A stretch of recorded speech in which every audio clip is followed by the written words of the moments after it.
ಕಾಲ್ ತುಳಿತ ಪ್ರಕರಣಕ್ಕೆ ಮತ್ತೊಂದು ಪರಿಷ್ಕೃತ ಆದೇಶ. ಮೃತರ ಕುಟುಂಬಕ್ಕೆ ತಲಾ 25 ಲಕ್ಷ ರೂಪಾಯಿ ಪರಿಹಾರ. ರಾಜ್ಯ ಸರ್ಕಾರದಿಂದಲೇ ಅಧಿಕೃತ ಆದೇಶ.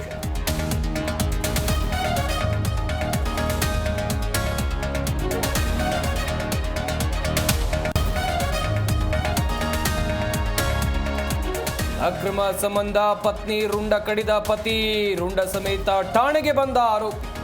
ಚಂದಾಪುರ ಬಳಿ ಹಿಲಾಲಿ ಗ್ರಾಮದಲ್ಲಿ ಘಟನೆ.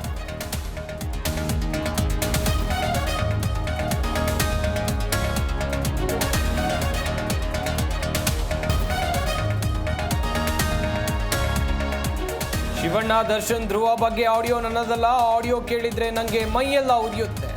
ಜೈಲಿನಿಂದ ರಿಲೀಸ್ ಬಳಿಕ ಮಡೆನೂರು ಮನು ಹೇಳಿಕೆ.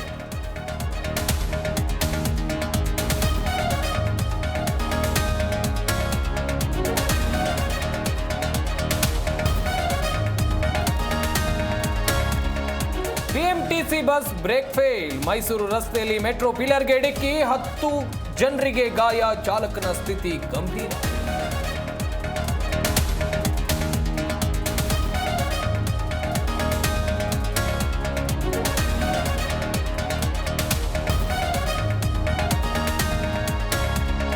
ರಾಜ್ಯದಲ್ಲಿ ಮತ್ತೆ ಮುಂದುವರಿದ ವರುಣಾರ್ಭಟ. ಜೂನ್ 11ರಿಂದ ಮುಂಗಾರು ಚುರುಕು ಸಾಧ್ಯತೆ.